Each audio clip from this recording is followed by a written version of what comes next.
Most important thing when we're dealing with these expenditures overseas is to distinguish between the Defense Department and defending our country versus military spending. We spend more money than everybody else put together. We have more weapons than everybody else put together.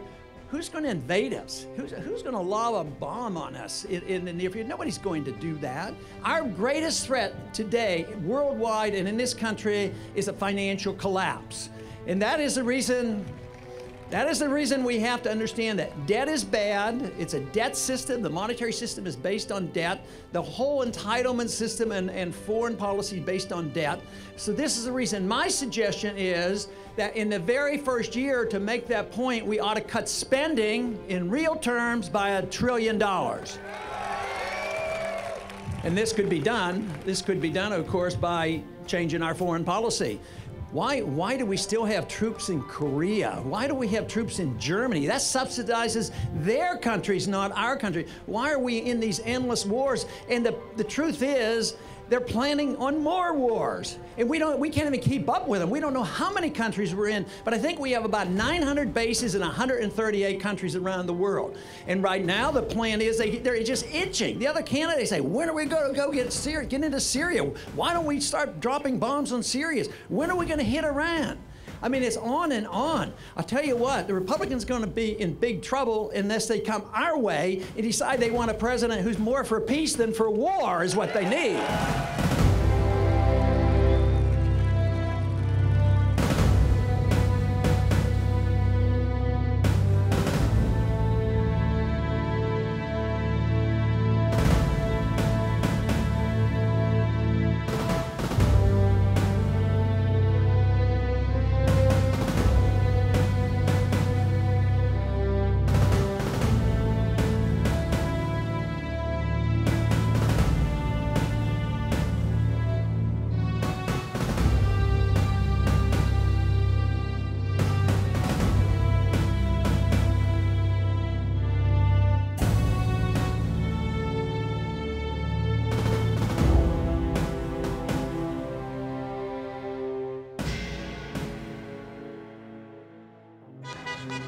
You know why we love Ron Paul? Because we love freedom. You know why the troops love Ron Paul? Because they have freedom. Three things are happening over time.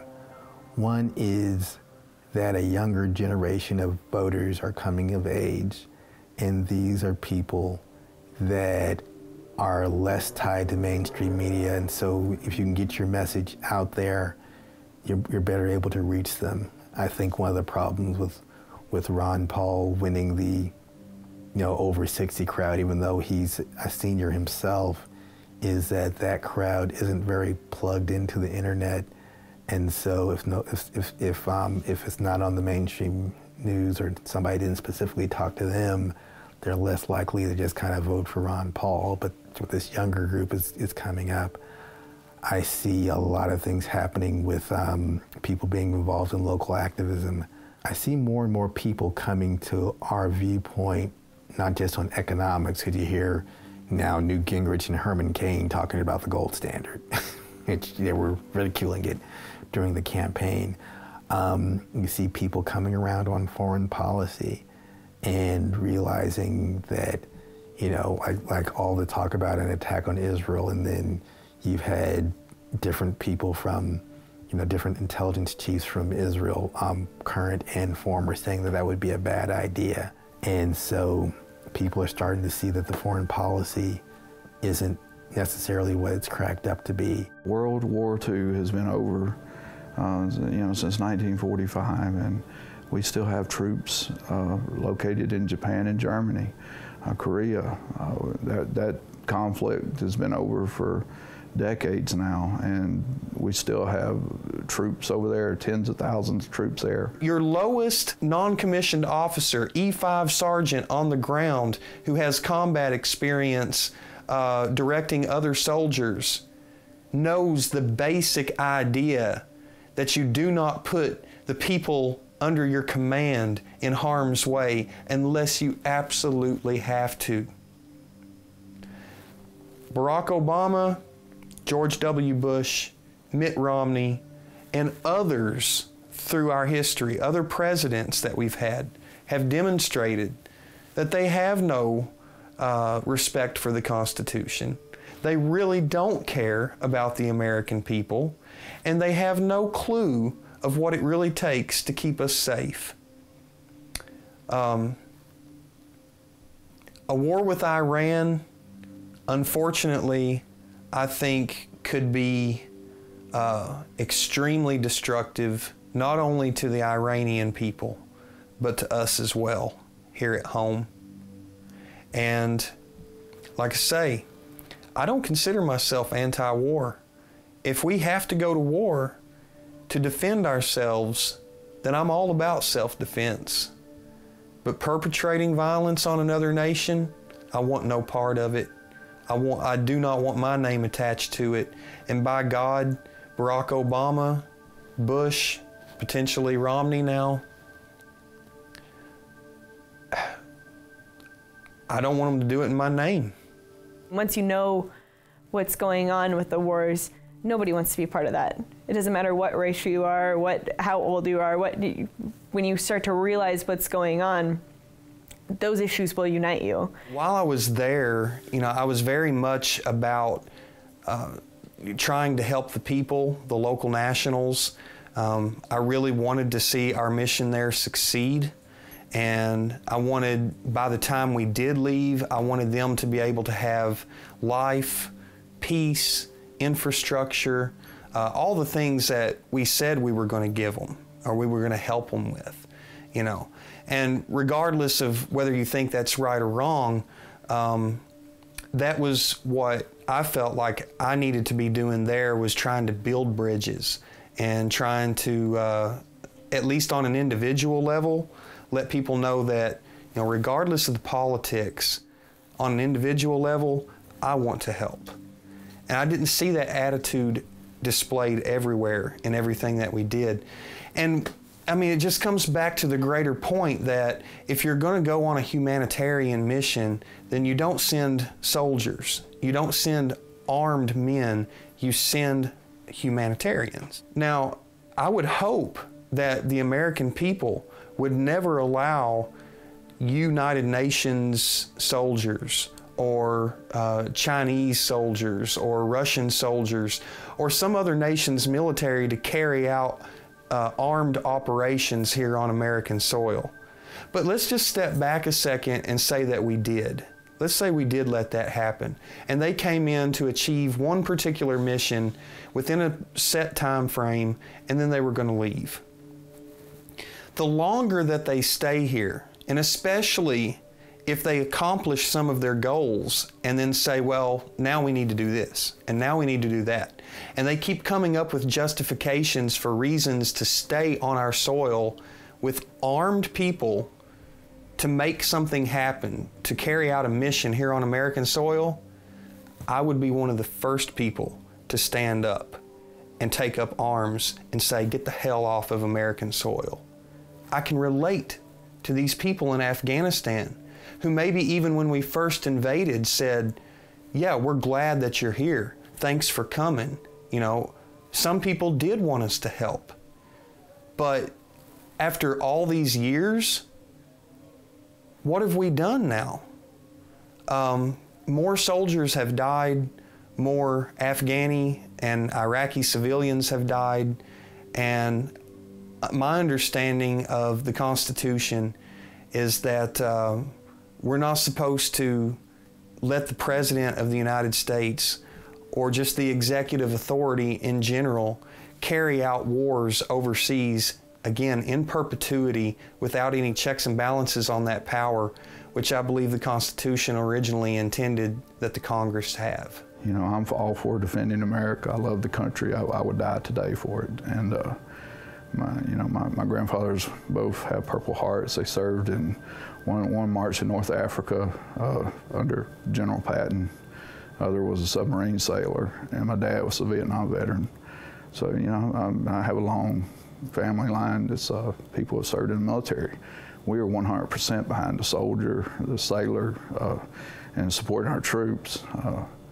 We are not 100% behind politicians that abuse our troops and send them in harm's way over money and oil and trying to impose our policy on other governments. Between the first Gulf War and the second Gulf War, we destroyed Iraq's water supply.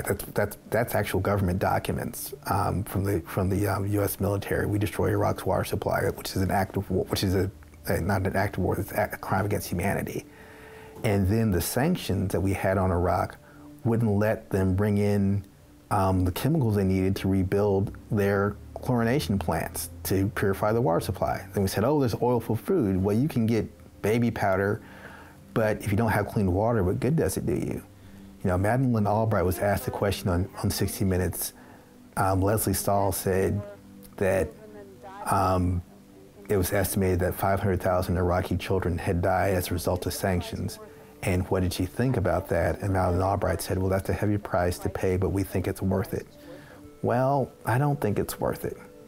And now, does that excuse acts of terrorism? No, it doesn't. Just like it's wrong for, just like you don't want a horn stinging, you don't want a terrorist attack, and it doesn't excuse, two wrongs don't make a right. But the same token, if we don't recognize how our government's foreign policy negatively affects us around the world, how are we going to ever change? You've got so many different sanctions, this country against that country and that country against this country, and America, putting all these sanctions on these other countries, and you get involved in trade wars, and all these things lead to real wars. It is necessary to change this whole concept of foreign policy, that we do need to spread our goodness, but we need to decide what is our goodness. Is our goodness our ability to invade countries and occupy countries and tell them how to live? Or should our goodness be found in defending civil liberties here, having a sound currency, having a prosperous economy, making friends and trade with people, and trying to reconcile the problems in the world? If that is the case, why don't we do that, set an example? Maybe somebody would want to follow us and emulate what we do. Those people who are anxious to criticize don't say too much about our campaign getting the most money, 7 times more money than the rest of them put together. We get the money from the military. When I was called to military duty in 1962 during the Cuban crisis, and then was in for 5 years, and that was during the Vietnam crisis, Vietnam turned out to be a tragedy. We lost 60,000 military personnel during that time. And we lost. We came home. And the statement was we had to be there. We had to stay because we can't lose our war. The mission is to win and stop the spread of communism. Well, we lost, and guess what? Vietnam and China, they ended up becoming more westernized when we left them alone. And now we trade with Vietnam, we talk to them, we go back and forth, we invest over there. Just think what was achieved in peace that wasn't achieved of 20 years of the French and Americans trying to tell the Vietnamese what they ought to do with their country. I was in the military. You don't make a lot of money, especially enlisted. And for those guys to be donating their hard, earned money to somebody like Ron Paul speaks volumes. People in the mainstream media need to wake up and tell that story. It hasn't really been told. If it wasn't for people like you telling this story, it wouldn't be told. And the fact that Dr. Paul gets that kind of support from the people that are on active duty speaks volumes about where the people that are actually doing the heavy lifting in these fighting and putting their life on the line, literally their life. With the rest of us, we get to go to work. We don't have to worry about, being shot at every day. And, think about from their point of view who they're supporting. If they're the ones that are saying this is the guy that we're behind because he's not going to abuse and misuse us, and like the rest of these guys are, and that he's one of us, and we're going to give our hard-earned money, and they don't make a lot.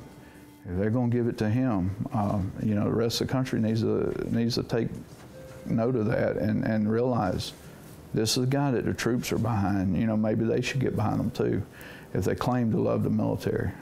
So, as a veteran, that's big with me.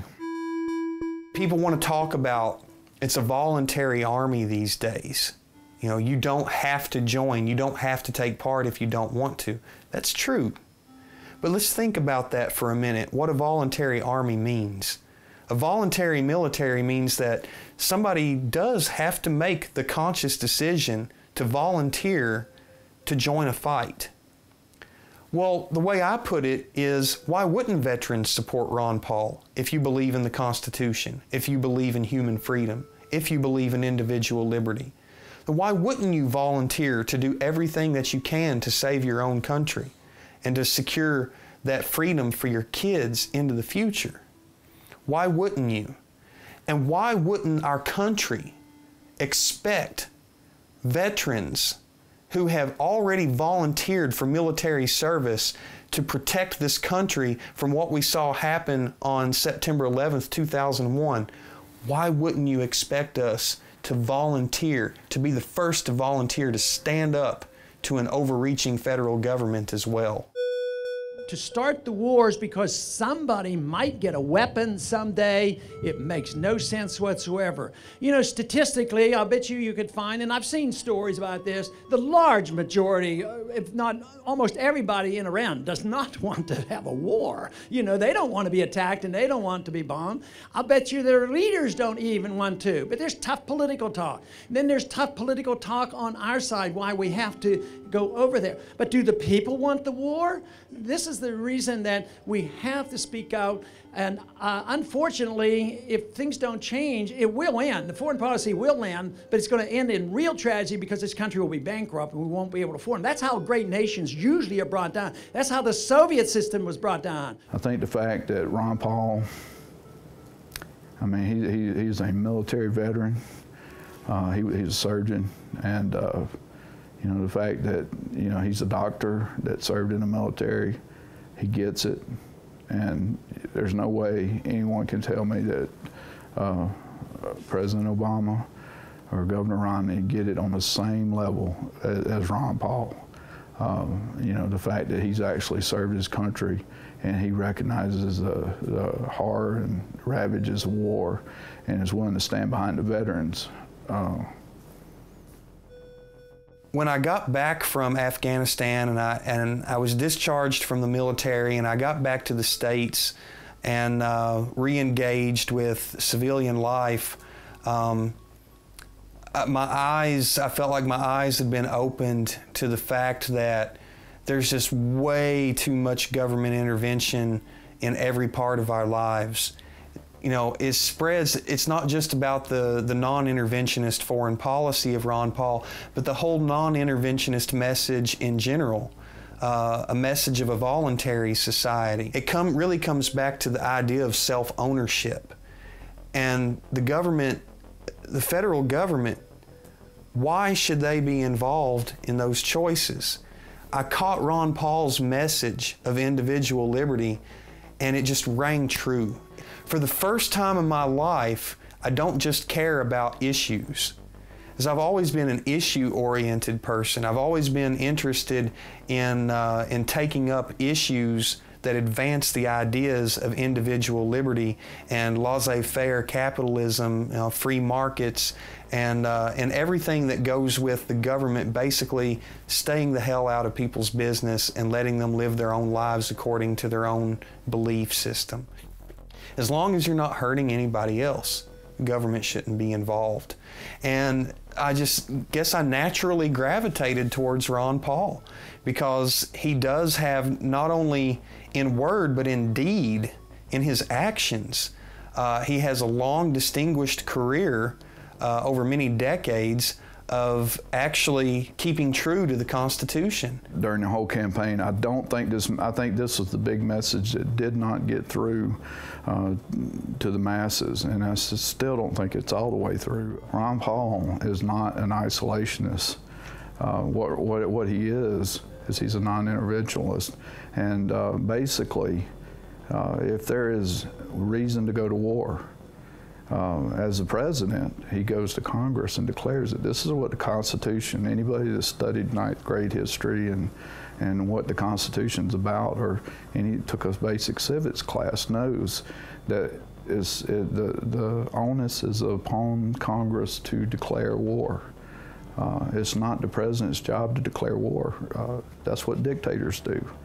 And in essence, we have gone down this path of having a military dictatorship, an elected military dictatorship in America if we continue down this. And at some point, you'll get someone in office, you know, that won't relinquish power, and at that point, you know, liberty is completely lost.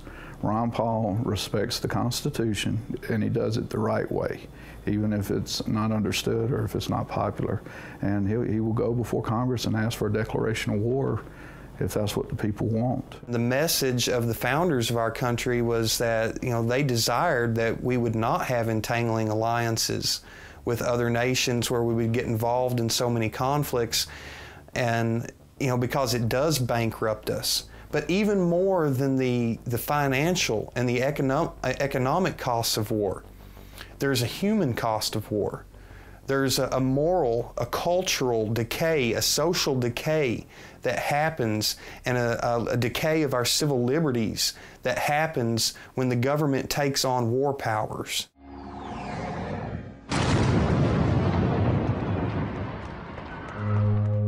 Now the Constitution is flaunted. Our administration says that they can go to war. You know, seriously, Panetta gets there and says, well, I don't need to talk to Congress. We'll inform you after we do it, but we don't have to talk to you. That means he doesn't need to talk to you through your congressman to declare and decide when we go to war. That's 100% opposite of what the founders wanted. And he said, well, I'll get my authority. And the senator asked, where are you going to get this authority? Well, we'll get the authority from the United Nations or from NATO. And of course, that is absolutely unconstitutional. Actually, it's illegal under even the treaty, because in those treaties it says this does not usurp the power of the Congress to have the final decision about war. It'd be better not even to be in those organizations, but we're in them. We still have the law on our sides, we have morality on our side, and we have the Constitution on our side. We should never go to war unless the Congress declares it. Then we can go fight these wars and win them and get them over with. But one of the things that these constant war generates is our carelessness when we look at our liberties, because they say, well, this is special conditions. We're in war, so you have to give up some of your liberties. And they talked about after 9/11, they said, well, you have to give up your liberties to be safe. I've concluded, in my own personal mind, is that it is never necessary to give up any liberties to be safe and secure. Never.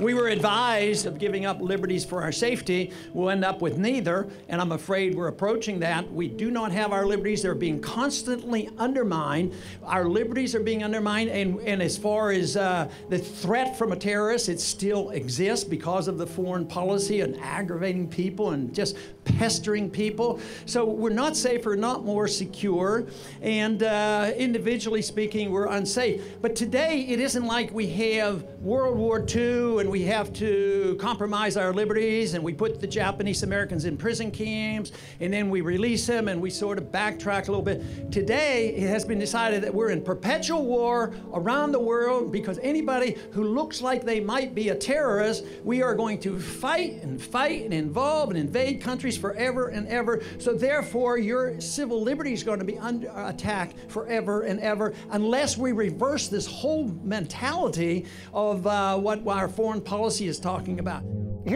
I'm speaking completely openly here about this.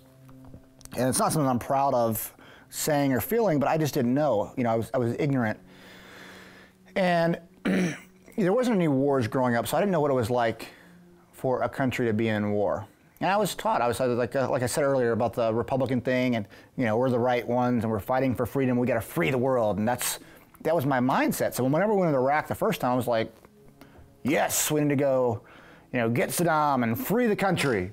Of course, we didn't do that the first time. It kind of makes you wonder what the war was over. But I was all pro-war then. In 2002, 2003, there were no weapons, of course, but I had it in my head that we should go over there and do that. I thought it was the right thing to do. I was ignorant and stupid. And then I realized the impact of war and how many people die and how much it costs a country and how much it divides a country. War divides a country because, you know, really like the people that we would have been on the same page in the past without the war. Now we have a war, and you have somebody like me who's adamantly against the war and adamantly against killing innocent people. I don't like it. I think it's wrong, and I'm going to speak out against it. And then you have the people that are for the war, and they don't quite get it yet. You know, they're like, oh, you know, we're for the war. Now, you know, more and more people are like, okay, it's time to get out. They're not near as anti-war as I am, but they want to get out of Iraq and Afghanistan. We're not out of Iraq, of course. They try to make us think that we're out of Iraq. We're not. I have friends that are still over there. But so I think that the war is so divisive, and what I've seen the difference between now and then is the country is really divided over this issue. And they're starting to realize that, you know, this war really isn't that cool of a thing. This war is really a horrible thing. People are dying. What people don't talk about a whole lot is that the troops that are coming back injured, the troops that are killing themselves. We had more people die via suicide last year in Iraq than died from war in Iraq. It's like over 460 something people that died by suicide. And you don't see the media reporting that. They're not talking about that. And then you have to think about what's causing these soldiers to kill themselves. Let's break it down. They've been going at it for all of these years. It's been what, 10 years we've been in war? 11 years, something like that? For 10 years, they've been on multiple tours. It's not set up that way. They're coming back and their wives and their families are gone. Their wives are sleeping with other dudes. You know, their kids really don't know them that well. Their kids are mad because they keep having to go back. So it's breaking up their families. They go there, they have to kill people, which has a huge impact, of course, on their psyche. And it hurts them, and they have all this torment. And then, in America, nobody really talks about or understands it.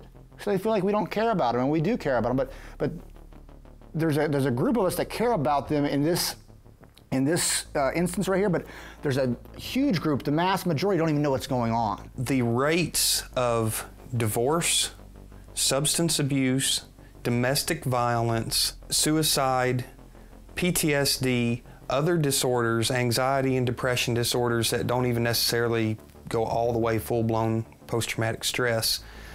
All these symptoms are on the rise in the U.S. military and have been on an upward trend for actually several decades now.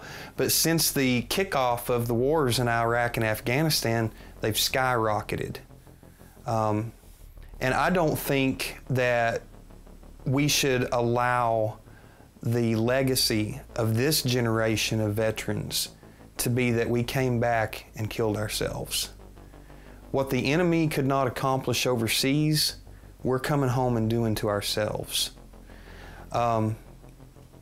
Post-traumatic stress disorder is something that's underreported. It's a huge systemic problem. And again, it's an issue that I've become keenly aware of because, you know, I was medically retired from active duty military. When I returned from Afghanistan, you know, I was almost immediately identified as someone having an adjustment disorder, and was forced into, you know, meeting with the counselors and so on and so forth. And if you're honest with them, you know, you have to keep going back and seeing them. A lot of soldiers are not even honest about the problems that they're having because they're concerned it's going to hurt their career, or you know, somehow it's going to affect them on the job, or their chain of command is not going to respect them anymore. Maybe even their peers are not going to respect them anymore. I personally did have an extremely difficult time even just bringing it up. I didn't want to. I didn't want to admit I had a problem. And that's part of the problem. And that's one of the reasons that it's so underreported and not taken as seriously as I think it should be, because it is something that's it's a quiet suffering. You know, that old saying, we all lead quiet lives of desperation. That's very much what PTSD is like. But what I've learned since I've been home is that if you want to recover, if you want to be healthy, you have to individually, once again, just like individual liberty, you have to embrace individual responsibility. You know, I am medically retired from the military. I could sit back and say, okay, life is over, I give up. You know, these problems they're too hard to overcome. And unfortunately, so many of our veterans do take that path.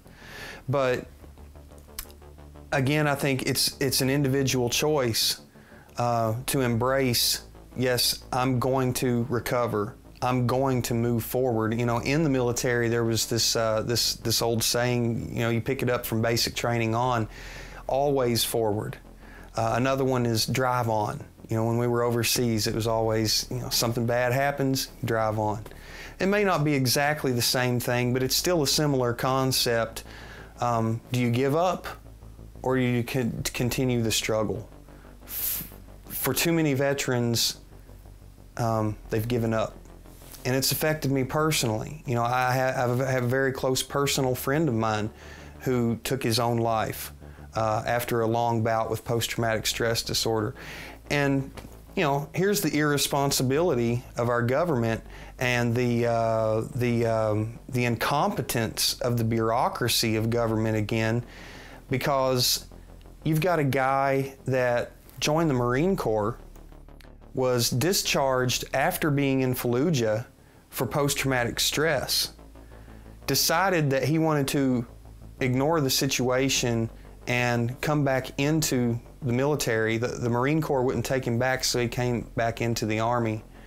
And the Army ends up discharging him for the same reason, post-traumatic stress.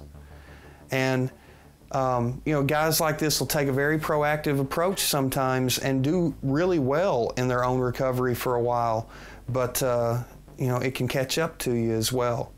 So, you know, myself, I've had to take it on as a daily struggle, and I've decided to be open about it and to talk about it because so many people are not, and they're literally dying because they're not. This generation of veterans has to change that. We can't come back and fall into the traps of suicide and just accepting a disability, so to speak. This is going to be the end of my life. No. The paperwork that you get from the military or from the VA that says you have post-traumatic stress or any other kind of ailment, even physical ailments, even traumatic brain injuries, even amputees, you can still live a full life if you choose to. And ultimately brings us back to the message of liberty again. Because again, it's an individual basis. Will you choose to go forward? Will you choose to live a liberated lifestyle? And that's where I am now. I choose to be free. Go to the gentleman back here. Please let us get a microphone to you. Mr. Chairman, good afternoon. I'm Major Christopher Miller of St. Charles County, United States Marine Corps, retired. I just served 27 years in the Marine Corps, retired less than a year ago, and moved here to Missouri. I've served multiple combat tours as an explosive ordnance disposal officer, disarming bombs and leading bomb disposal technicians in combat. I'm tired of these wars. Our Marine Corps is tired of these wars. The whole armed services are tired of these wars, and we're tired of these so-called Republicans and so-called Democrats that give us the same garbage, who are no different from one another. We are tired of it. Ron Paul is the only candidate who represents any change. We're tired of the Obama change and the Obamacare and all the other Obama garbage. I do not believe that Mr. Romney, Governor Romney, is going to give us anything else than more Obama garbage. Yeah!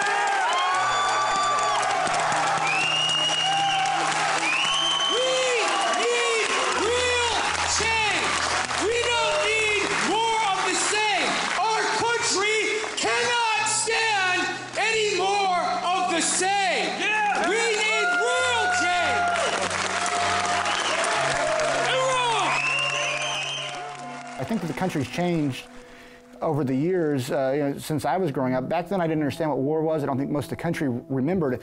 The ones that weren't involved in Vietnam, the people in Vietnam, they remember what it was like to be in a war fighting for nothing. You know, it happened during Vietnam. The same thing that's happening now happened during Vietnam. Of course, we lost over 50,000 people, men during the Vietnam War. Haven't lost that many this war. But we remember that pain is really starting to creep up, I think, in the minds of Americans. Like, wait, we've been here way too long. Oh, wow, our country's bankrupt, too. Oh, wow, who's profiting? Look at Halliburton. Oh, wow, guess what? Dick Cheney was the CEO of Halliburton before he was vice president. How do they get the contract over there? You start connecting the dots, and you realize our country's been hijacked by people that are willing to kill mass numbers of people for profit. And that's what's going on. It's jacked up.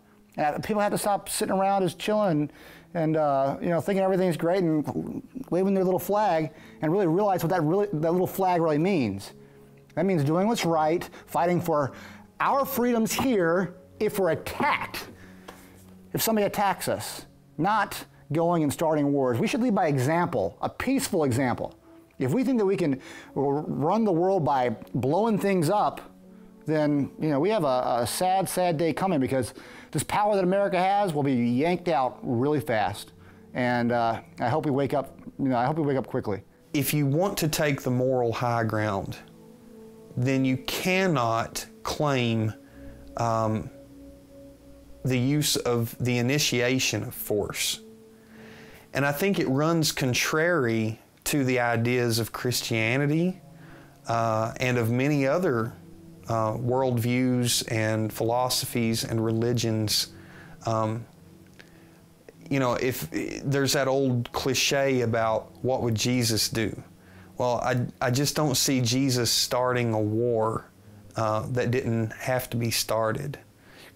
So, I don't necessarily like to define things in religious terms, but my own experience and over the years listening to the different leaders in the church and ministers in the pulpits, claim moral high ground when they preach against the evils of abortion, and they preach against the quote-unquote evils of homosexuality and so on and so forth. And, if anybody wants to take moral high ground, then they need to be talking about the immorality of initiating war and perpetuating war. If you want any credibility, not that my opinion matters, but if you want any credibility with Adam House as a preacher of the gospel, so to speak, then you have to speak out against the moral injustice of perpetuating an unneeded war. We're talking about ways to bring an end to this war. And we, as Muslims, we want to bring an end to terrorism more than anybody else. And our position needs to be reiterated and needs to be very clear. The fact that the U.S. has administered the death and homicide of over 1 million civilians in Iraq, the fact that the U.S. is supporting the deaths and killing of thousands of Palestinians does not justify the killing of one U.S. civilian in New York City or Washington, D.C. And the deaths of 6,000 civilians in New York and Washington, D.C. does not justify the death of one civilian in Afghanistan. The U.S. is the only reason for the survival of some governments in the Middle East. Governments who have some of the worst track records of human rights in the world. And these are the allies of the United States in the Middle East. Muslim governments. But they are dictatorships, tyrannical, totalitarian regimes. And if it is not the U.S. who's backing them, they would crumble one after another. The U.S. needs to support freedom and human rights in the Muslim world.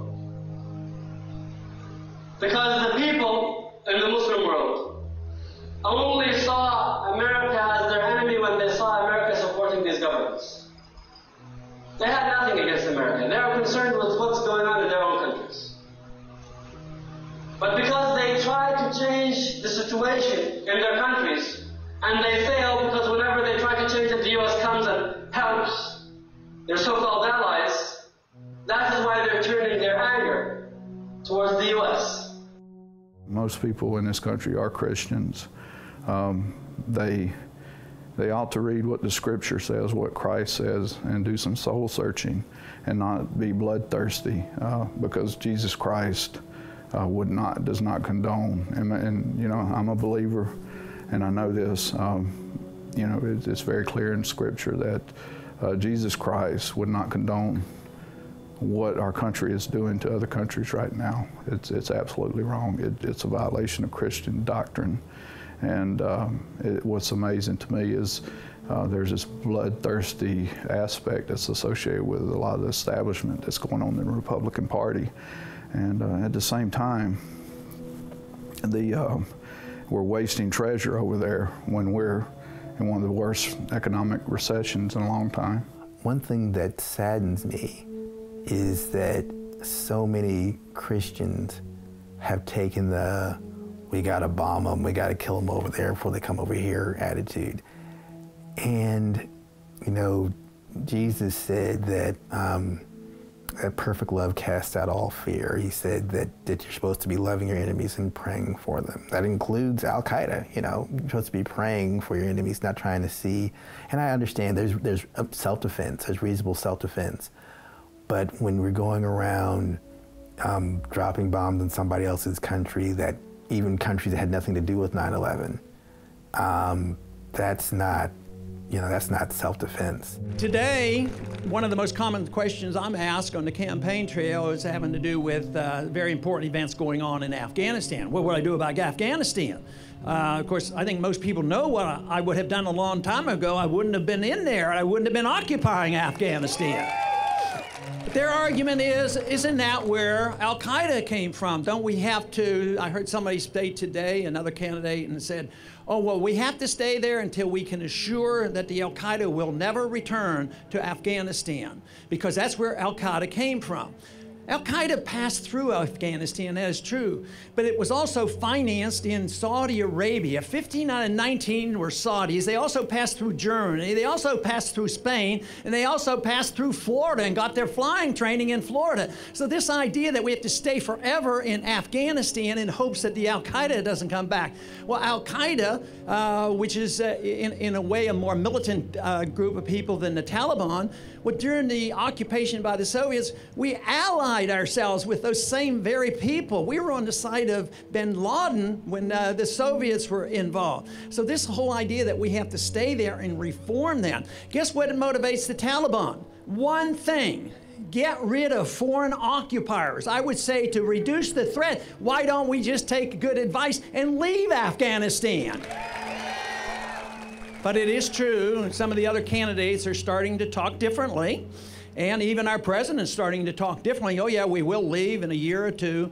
But tell you what, they haven't changed their policy. It's all talk right now. We supposedly have left Iraq, but we still have the biggest base, the biggest embassy in the world. We've spent $1 billion building it. We just had an appropriation of $5 billion to maintain 17,000 people in an embassy in Baghdad, and they say we're leaving. We still have military bases all around that region. And if they're worried about Al-Qaeda, we need to change our foreign policy. We went into Iraq to get Al-Qaeda. Al-Qaeda wasn't there. Guess what? Al-Qaeda is there now. The Christians have been run out and the Al-Qaeda has come back in. So the policy makes no sense. Now, of course, everybody's worried about Syria. What are we going to do about Syria? Guess what? The Al-Qaeda is very much involved. Guess where they're coming from? Al-Qaeda's coming from Iraq and getting involved in the Syria skirmish. And our policy in Egypt has totally backfired on us and on Israel, because we propped up Mubarak for all these years. They loved our money, helped contribute to these massive debt you're inheriting. So the people finally rebel against their dictatorship. And guess what? The government of Egypt now is not friendly with Israel. And Al-Qaeda is there. So the unintended consequences and the expense of all this makes no sense whatsoever. This is the reason the founders gave us wise advice to stay out of these entangling alliances, stay out of the internal affairs of other people, trade with people, talk to people, but don't try to tell other people how they're supposed to run their country. Of course, that same principle should be applied to us domestically. Why should the government tell you what you should do with your personal life? And they want to do it all the time. They're fearful. They're fearful that somebody might use their personal prerogatives in a way that they won't endorse. And that is true. Some individuals may do some things that I wouldn't approve of and you might not approve of. But does that mean you have the authority to try to mold people? Or are we going to take that very risky adventure and allow people to make up their own minds on what they want to do with their own lives and their own money? We have to, at some point, stop creating our own enemies. And we're doing that now when you know, there's some dictator we don't like, whether it's Gaddafi or whether it's like Assad in Syria, and we fund opposition. We don't look at who the opposition is, or in some cases, the opposition is in bed with or is Al-Qaeda, and we still, you know, help people that are, you know, that we know are enemies. The whole enemy of my enemy is my friend syndrome. Same thing with the war on drugs. Right now, it's been shown on Fox News, Geraldo Rivera is over in Afghanistan talking to the U.S. soldiers who were guarding opium poppy fields. Well, how can you're going to arrest somebody over here in the United States for using drugs, and you're protecting those same drugs being grown in Afghanistan? It doesn't make any sense. Joining us from Helmand Province is Geraldo Rivera. Good morning to you, Geraldo. Tell us what you've seen during your days there in Afghanistan. Hi, Allison, Dave, and Clayton. Yes, in some ways, the Marines' brilliantly executed invasion of Marja, this town in the middle of Helmand Province, was the easy part. The hard part now is governing this province, a province, as you suggest, that has become addicted to opium in many, many ways. That is the principal crop that is being grown here. The Taliban lend the farmers the money. They are indebted to the Taliban. They have to grow the opium. Now the Marines, in their success, are in a sense a victim of their success, because now the population is, you know, they have these opium fields, and we are tolerating it. We are tolerating the cultivation of the opium, because we know that if we were to destroy it now, the population would turn against the Marines, and it would be a real security risk. The war on drugs should be declared a loss, a failure, hasn't done any good, and we should abandon it. Why should an individual who has been caught 3 times using drugs, never committed a violent act, be put in prison for life? It makes no sense. It makes no sense. I think we'll win that argument, because common sense eventually sinks in, even if it takes 30 or 40 or 50 years. If you happen to be poor, and you happen to be a minority, and you happen to have used drugs, and you can't afford a rich attorney, what are the odds of you going to prison versus the fact if you're a rich white person, how often will you go to prison for life for the use of drugs? I think there's too much bias in the judicial system today. The war on drugs is crippling an entire generation of people coming on, young people. You get picked up for a nonviolent drug offense, it's on your record, and now you're crippled for the rest of your life in your ability to get hired at jobs, places that you may want to work. Yeah, you could start your own business, you could be an entrepreneur, and I like entrepreneurship. I think it's great. You know, I love to see people strike out on their own and start their own businesses and so on and so forth. But you know, you've got to enter the workforce somewhere. And I mean, it's difficult to even get an entry-level job anymore without having to pass a drug screen. And the people that, you know, grow up in neighborhoods, in families where they don't have much opportunity, you know, and would consider, you know, we would probably consider them below the poverty line, so on and so forth. You know, these people are being institutionalized in our prison system. And crippled from being able to participate in many of the things that we like to participate in society as Americans. It's the government that's in the way, though. They're the ones, you know, it's the bureaucracy that's getting in the way. And when's the last time that we ever saw the government eliminate anything, any program that it ever started, no matter how incompetent or irrelevant or even destructive that program proves to be? The government never eliminates itself. What I would like to see with the federal government is that they get out of the people's business, quit making such blanket decisions, and start allowing the states to have more authority and let each state decide what they choose on the war on drugs. I always end up starting back at first principles. You know, okay, you disagree with drugs, you disagree with people being able to use them, but do you agree with somebody being able to come in and take you and kidnap you, put you in the back of a windowless car, and throw you in prison for years and years and years for something that didn't hurt anybody? It was something. It was a personal choice that you made, or that anybody made, and for their own lives. And it may not be the best choice, but you're going to take away their freedom for that? And they're like, well, no, I don't necessarily agree with that. And you kind of get them thinking. So then you take that same argument and you say, okay, so you know, I don't agree with the wars. Do you think that because I don't agree with the wars that I should be thrown in prison because I don't want to, you know, I don't want my tax dollars to go to support that? Well, no, I don't agree with that. Okay, well then why do I have to support the wars? You know, why are we, it always kind of comes back to those first principles, and you kind of have, and some people don't have time for it. They're like, oh, well, you're just crazy. You're just another Ron Paul supporter. But a lot of people wake up because of it. It's ridiculous to me that that our government would be worried about, you know, what we put into our own bodies. So when it comes to things such as the war on drugs, the war on civil liberties, yeah, I believe that's a function of a police state. Is America currently a police state?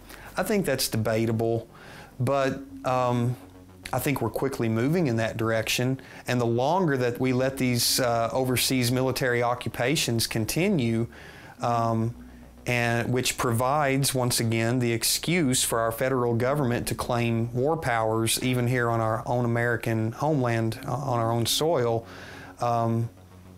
it becomes a disproportionate power for the federal government to exercise over our lives.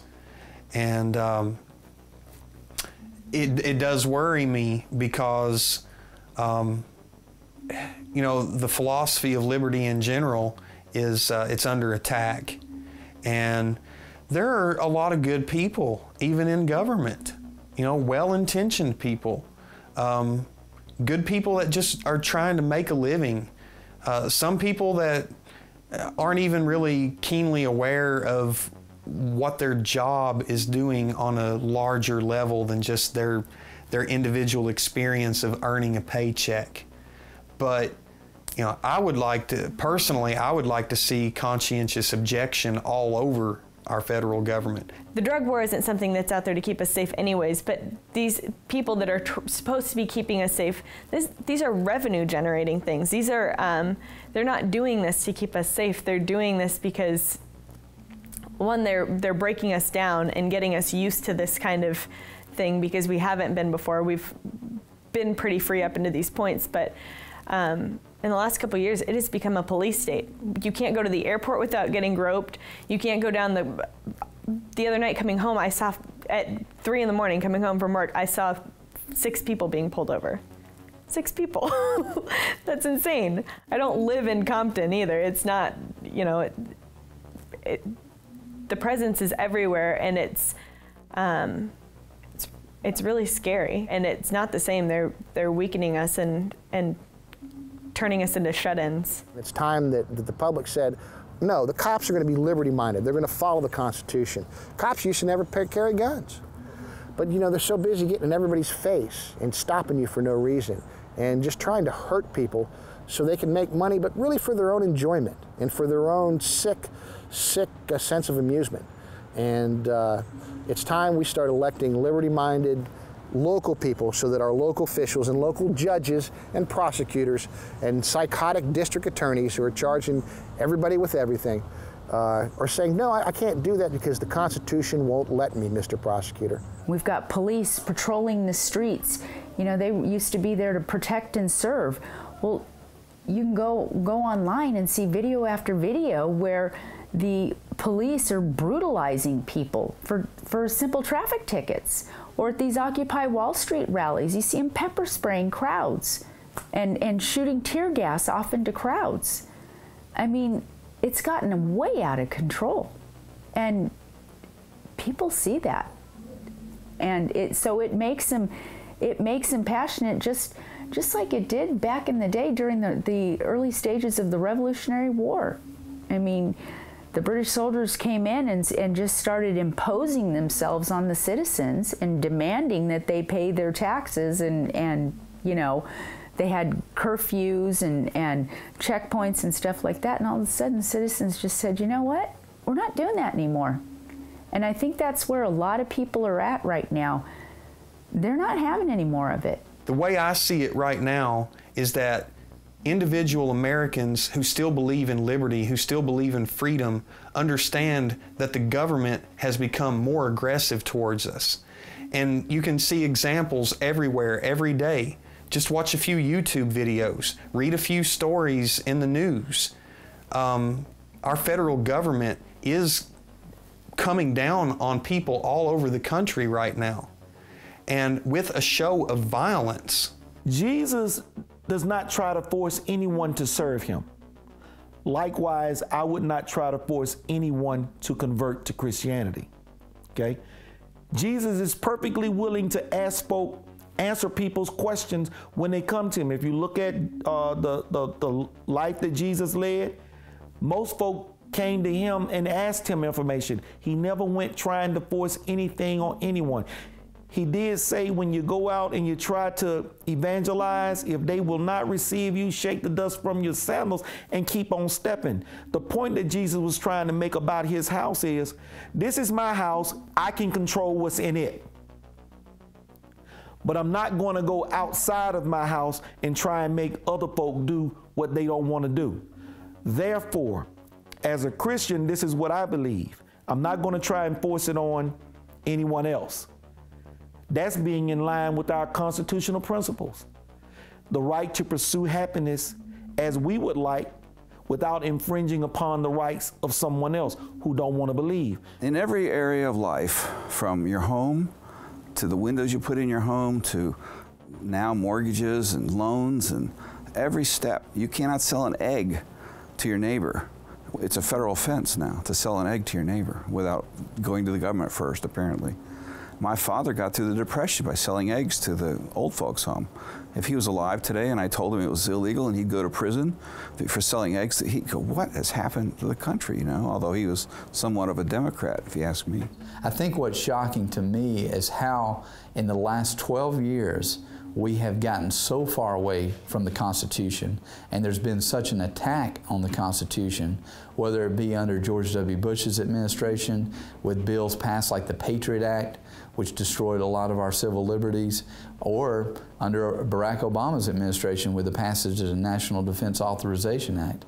You know, those things are highly toxic to liberty. And we have to repeal those things. If we don't repeal them, then in the wrong hands and under the wrong leadership, then we could lose our freedom as Americans within our own country. All this tyranny of the police state, of the cops, of the state cops, the city cops, all becoming militarized. Now we have these new federal agencies like the TSA and the Department of Homeland Security. Hitler is what called Germany. Hitler called Germany the homeland. And we got the Homeland Security here, and Obama's calling everybody czars, and the military is saying my comrades, the Joint Chiefs of Staff. Why are you using the words czar and comrade and homeland if you're not a bunch of leftover Nazis? So I think it absolutely, it's changed my behavior. Changed my behavior, and it's changed all the Ron Paul people's behavior, because for every action there's an opposite and equal reaction. And what's so great about the Reich and the New World Order and all these nut job socialists that are in our government, that are in Europe, that are in the banks all over the place, is they think that they've controlled us for 100 years through Nazi propaganda, through advertising, through movies, through television. And they think they've got us. But they don't. They've failed. And they've messed up, and they're scared, and they're on the run. And thank God for people like Alex Jones. He's terrific. He's amazing, you know? And I wonder sometimes, well, maybe he's just out here to mess with us, to get us to do crazy because that's what the Reich wants you to do, all these cops. When you have a police stop for nothing, for everything, they want to piss you off to make you do angry things so they can shoot you, take you to jail, and stack up their numbers. Because they don't care about you. Nobody in the government cares about you. And if you think they do, you're a f***ing moron. Just look at the invasiveness of the TSA. I mean, I can't even imagine. I haven't even flown. I don't know if I'll ever fly again. I don't want to be put through that. It's humiliating. It's dehumanizing. Dr. Paul is pushing to totally overhaul or even get rid of the TSA, and I think that's important. And Rand Paul actually even has a bill to that effect that he's introducing. And people have to realize, people say, oh, well, I don't have to fly. Well, it's been reported that we actually have them in Tennessee now, these Viper teams from the TSA that are doing checkpoints at bus stops and wherever. And I don't want a total police state. I don't want somebody patting me down before I go to a Titans game, you know, which are bringing pat downs. They already brought pat downs to a lot of NFL games. I don't want for my kids to be scanned before they go into the library or any place like that. And so that brings up the other point about Dr. Paul is very important. He realizes that there are other ways to fight against terrorism. You know, you look at what's going on with the FBI now. They're causing Fast and Furious. They're causing all these terrorist things. They're setting people up. You know, the CIA is operating in America when they shouldn't. You look at Jesse Ventura, how they quizzed him when he became governor. So all these things that you think are true, that the CIA can't operate domestically, the FBI is just here to catch the bad guys and they're all Elliot Ness. No, they're kind of the terrorists. They really are the terrorists. And I hate to say it, but it's absolutely true. The IRS, the CIA, the FBI, the Justice Department, Holder, even Obama, they are the terrorists. And it sounds radical, but when you study them and you study history and you study the things that the horrible people, the tyrants, have done over the years, Obama and the Republicans and John Boehner and Hillary Clinton, and all of them, they're doing the exact same thing. They have the exact same philosophy of honor and duty to the state, serve and sacrifice for the state, and give to us. And they don't deserve it. The people should stop it. They should understand that individual liberty means that God gave me my rights to be here. And if you don't believe in God, then your natural rights of that I'm actually here gives me my rights to my life, my liberty, my pursuit of happiness. But I'm not entitled to any money. I'm not entitled to your money. I'm not entitled to the government's money. I'm not entitled to any of that stuff. But the government has taken away my entitlement to my life, liberty, and pursuit of happiness. We're still enjoying the benefits in our minds and our feelings of freedom, but we're constantly affronted by the actions around us every day. Filing tax returns. Well, I don't want to file a tax return. They say it's voluntary. Is it voluntary or not? Well, you have to file it, but you said it was voluntary.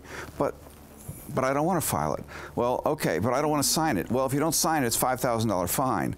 And if you do sign it and it's wrong, it's a $10,000 fine. So we don't know what to do today. I think Dr. Paul has said, and I agree with this viewpoint, that the notion of an income tax, I mean, since they get to determine what the rate is, I mean, it's almost like they're saying, you know, you should feel glad that we're allowing you to keep this much. I mean, they're saying since they claim in principle they could take as much as they wanted to, and rates historically have been as high as 94% in the top bracket. I mean, they're effectively saying you really don't own your own money, your own income. We do, and whatever we decide to let you keep, you know, you should be happy. We get this thought process out there, especially from certain politicians, that the government makes jobs and produces jobs. The government can never make jobs or produce jobs. Politicians have no power or authority to do that. The politicians, the only way they can do that is to get out of the people's business.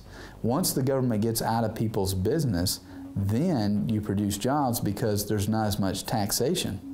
And that's the thing. If we make government smaller, we can reduce taxes, we can reduce the burden on the people. And then that in and of itself will create jobs and will stimulate the economy.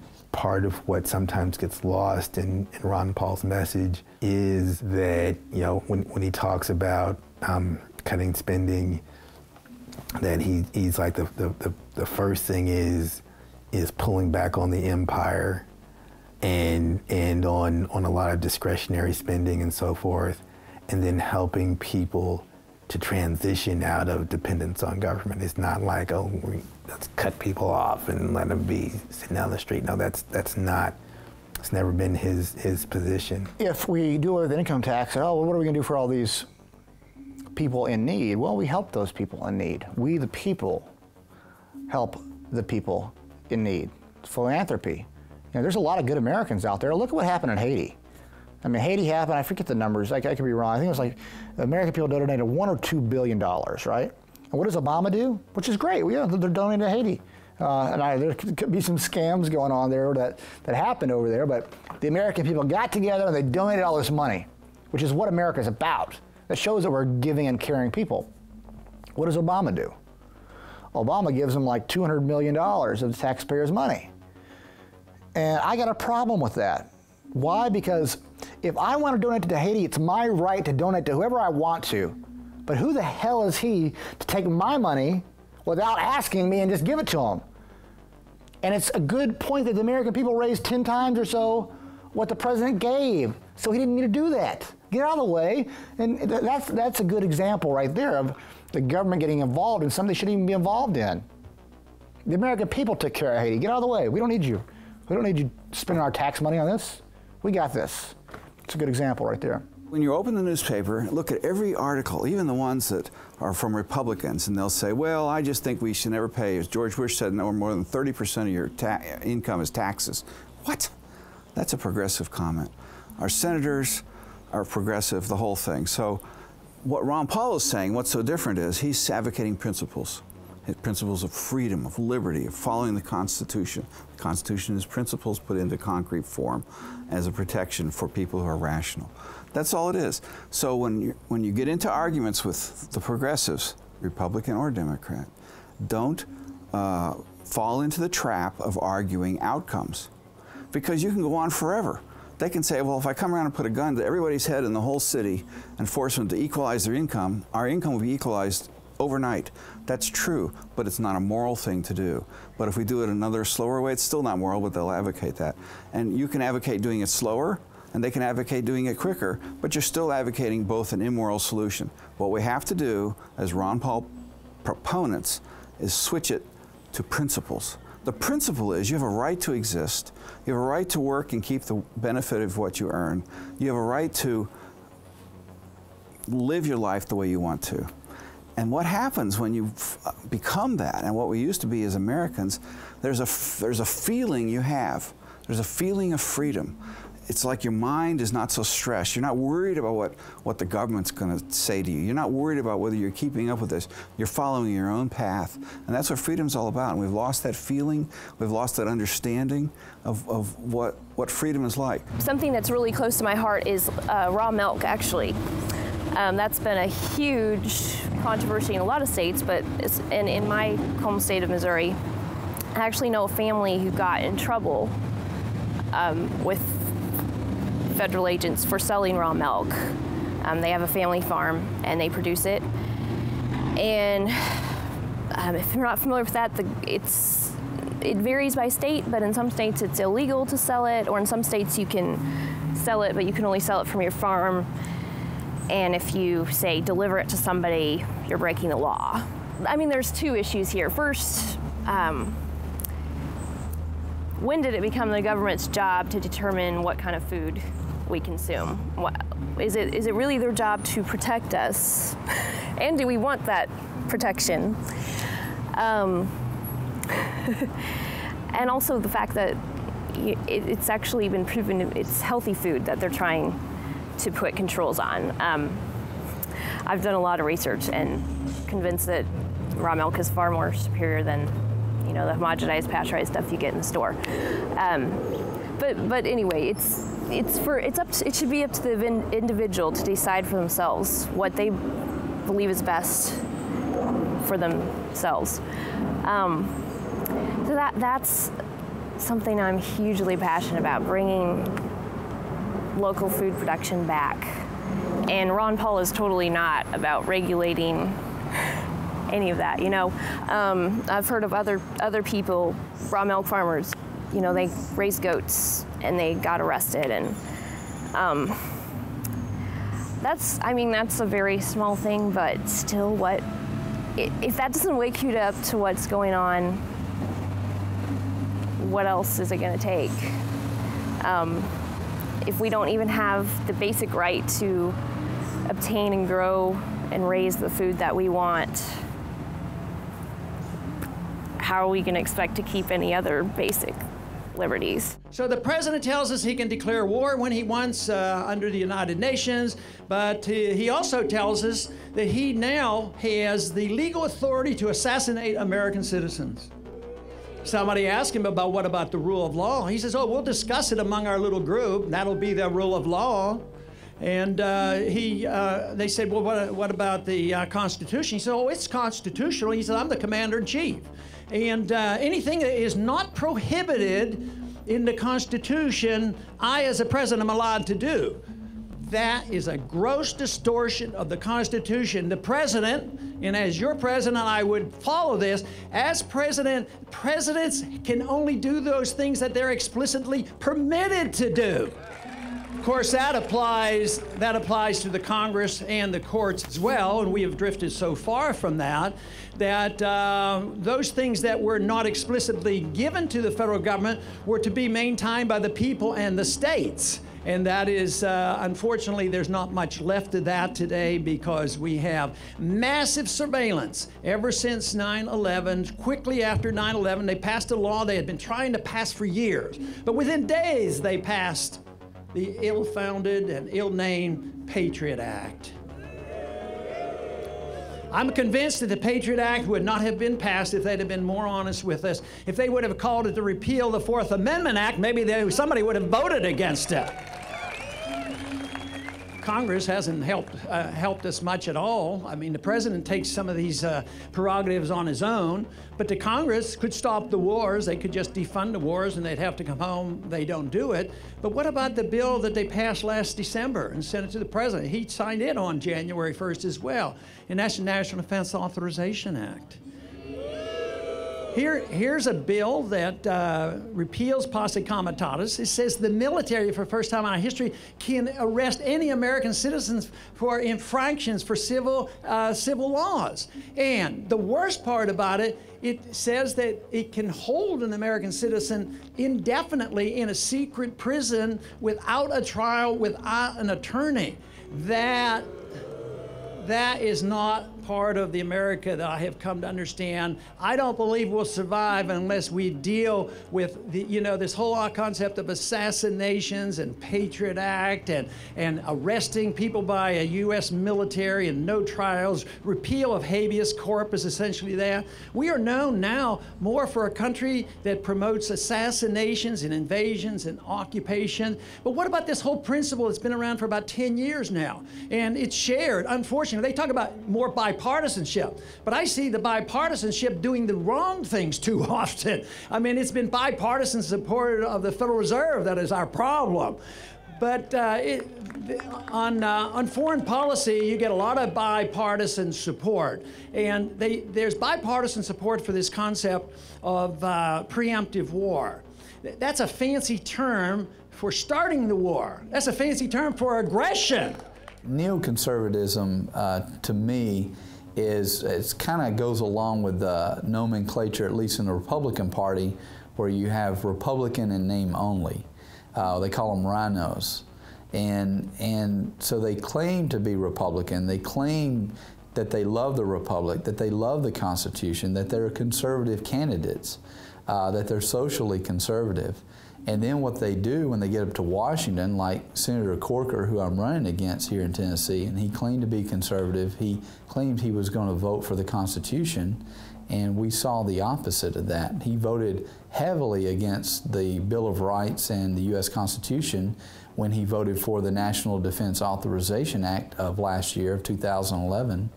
And in that act, and specifically sections 1021, 1022, it says that any U.S. citizen, not terrorist, but U.S. citizen, that commits a belligerent act, which if you look at belligerent, it's a very vague and subjective term, but any U.S. citizen that commits a belligerent act can be arrested by our military and detained indefinitely without a trial, without a lawyer, and without a phone call.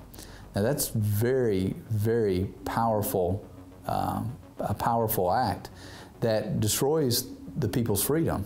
It's against our civil liberties. And John Acton in the 1800s said, power corrupts, and absolute power corrupts absolutely.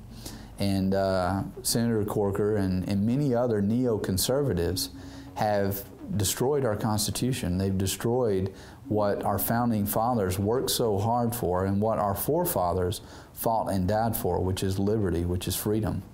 That's patriotism. The neoconservative movement is not patriotic. It says that they can detain Americans indefinitely and send us to secret prisons without due process until the war on terror is over. Of course, the war on terror is never going to end until we get a real president in there, not a puppet, until we get somebody who understands the Constitution. But the National Defense Authorization Act is the scariest. Well, I mean, the Patriot Act is right up there. They're both really scary. It's like the scariest thing that anybody's ever signed. The scary thing is Obama, whenever he said that I'm not going to use this. I'm not enthusiastic about signing this, but I'm not going to use it. And sign it anyway. Because what happens in the future if future presidents use it? I mean, you saw what happened in Germany, Hitler. I mean, let's look at, and we can go back, we were talking about the National Defense Authorization Act, look at the Patriot Act. The Patriot Act was enacted right after September 11th. The people were scared. They said, government, save me. And what happens when we say, government, save us? They take away our rights to keep us safer, right? That's the hoax, right? So they take away our rights to keep us safer. 1933, there was the Hashtag Fire. We had the Hashtag Fire. So what did Hitler do? He put in the Hashtag Fire decree. It mirrors the Patriot Act. It's like the same thing. And history repeats itself. It's happened over and over and over again throughout time. So we just allowed something that caused one of the greatest catastrophes, and the most people, the most mass killings in our history. We just allowed the same document to come to the United States. It's the same thing. So that's super scary too. So now we have the Patriot Act and we have the National Defense Authorization Act. The Patriot Act allows them to come in and search our homes and tap our phones without a warrant. The warrant has worked for all these years. The Founding Fathers knew that this could happen. They warned us. That's why we have our Bill of Rights. And we just gave it up and nobody wants to do anything about it. And then you have the National Defense Authorization Act that says they can come in and detain us indefinitely and send us to secret prisons. And it's very, very scary. It's very scary. And here's one thing about the Patriot Act they don't talk about. If they come in and search our stuff, if they search us, all of a sudden, if we talk about it, it's automatic 5 years in prison. We can't talk about if they search us under the Patriot Act. So that takes away our First Amendment right too. So you start chipping away these rights and all of a sudden you have nothing and people are sitting around like, oh, what happened? Well, what happened, you were an idiot. You were stupid for letting them do it. You didn't speak up. And you know, I don't want to say they deserve it, but you know, you sat on your butt long enough and this eventually happened. I see Lindsey Graham, you know, talking about Ron Paul people. You know, the next thing we need to do is get Lindsey Graham out of there. That needs to be our main focus of this movement, getting him out of there, saying that, you know, if we need an attorney, you know, say, hey, if you're an enemy combatant, a supposed enemy combatant in America, saying you don't get an attorney, you know, what? Really? What if I'm an enemy combatant? What if you consider me an enemy combatant? I'm a United States citizen. I have these rights. I'm not a terrorist. I don't want to kill anybody. Oh, well, you said I'm an enemy combatant, so you're going to put me in prison. And he's on the Senate floor saying this. And we sit back and his constituents, most of them are like, oh, thank you, Lindsey, for fighting the terrorists. They don't even realize what he's saying. He's talking about them. And when they say, I want my lawyer, you tell them, shut up. Your time is Don't get a expired. lawyer. You're an enemy combatant. We need to get him out of there. We need to get a lot of these people out of there. So, you know, the movement is alive and well. We need to join together and work to get this corruption, these idiots out of there, and not to let what happened to the Tea Party happen to whatever we're going to do in the future. The Tea Party was hijacked. The Tea Party was hijacked. I mean, if you look at who's running it now, I mean, it's absurd. It's not. People don't even realize Ron Paul started the Tea Party movement. They conveniently leave that out in the media. All these Tea Partiers, guess who was the original Tea Partier? He's the OG of Tea Partiers. It's Ron Paul. When the Tea Party first happened, I loved it. I thought it was the coolest thing in the world. And I actually remember Rick Santelli's rant on CNBC. It happened on my birthday, February 19th, 2009. I was sitting in the computer lab of my university and watching this online. Someone had linked to it on a blog, to the video, just a little later that day. And I instantly knew that this was going to be a big deal. This was going to be a phenomenon. I knew it just because that was the feeling at the moment. If you'll go back to 2009 with me, we were all pretty upset at Bush. We felt like he had really taken the nation in the wrong direction. I think even Republicans got that feeling. That's why they don't talk about him anymore in the debates. They hardly mention him. And they just all knew, especially independent voters in America, and then even, I think, a few Democrats like Glenn Greenwald that were paying attention. We all kind of knew Obama was going to take us in that same direction even more. Just very shortly into his administration, Alex Jones was able to put together an entire documentary, The Obama Deception. He had so much material to work with in such a short period of time. That's how easy it was to see that the Obama administration wasn't going to be about change. It was going to be about making things even worse, doing the same old thing. And so there was a desperation, a sort of anger. The TARP bailouts had just happened, and there was just such a feeling of sort of revolutionary feeling that when Rick Santelli did that rant that launched these protests, I knew something was going to happen. Also, we want to get to our task force right now. Rick Santelli and Jason Roney of Sharma Capital are standing by at the CME Group in Chicago. And Rick, have you been listening to this conversation? Listening to it, I've been just glued to it because Mr. Ross has nailed it. You know, the government is promoting bad behavior because we certainly don't want to put stimulus forth and give people a whopping $8 or $10 in their check and think that they ought to save it. And in terms of modifications, I'll tell you what, I have an idea. You know, the new administration's big on computers and technology. How about this, President and new administration? Why don't you put up a website to have people vote on the internet as a referendum to see if we really want to subsidize the losers' mortgages, or would we like to at least buy cars and buy houses in foreclosure and give them to people that might have a chance to actually prosper down the road and reward people that could carry the water instead of drink the water. Hey, Rick, that's a novel idea. Hey, Rick, did you? What? Who thought of that? Yeah, they're like putty in your hands. Did you hear? No, they're not, Joe. They're not like putty in our hands. This is America. How many of you people want to pay for your neighbor's mortgage that has an extra bathroom and can't pay their bills? Raise their hand. How about we all? President Obama, are you listening? It's working out. We're going to be on the ballot in all 50 states. And I think that my voice is representative of the fastest growing segment of American politics today, and that would be those that would label themselves libertarian, whether libertarian/Democrat, libertarian/Republican, libertarian-leaning libertarian. But there's a big difference, a big disconnect between those that call themselves libertarian and those that vote libertarian. So I'm asking everybody that's ever labeled themselves as libertarian to vote libertarian this one time. Give me a chance, and if it doesn't work out, we can return to the old politics, the two-party system. And why am I doing this? Well, I don't want to bomb Iran. I want to get out of Afghanistan tomorrow. I want to bring the troops home. I want to balance the federal budget. I want to end the drug war. I would have never signed the National Defense Authorization Act. I'd like to repeal the Patriot Act. I believe in marriage equality. I think that it's a constitutionally guaranteed right. I am advocating throwing out the income tax, corporate tax, abolishing the IRS, and replacing it with a federal consumption tax that I think kicks crony capitalism in the rear end.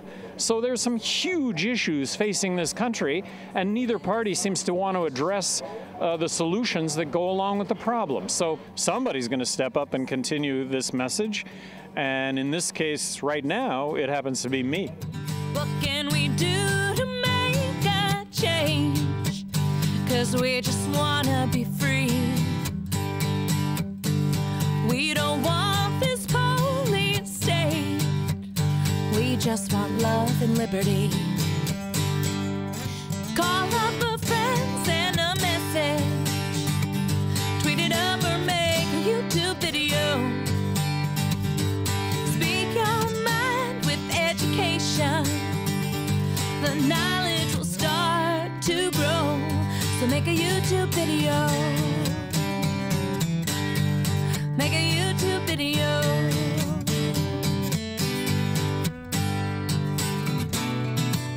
We all need a hero, a patriot in this civil war. Won't find him on the TV or on the radio. Whoa. We have the power to ask the questions. We can finally find the truth. Turn to each other, sister and brother. Reach out to one another.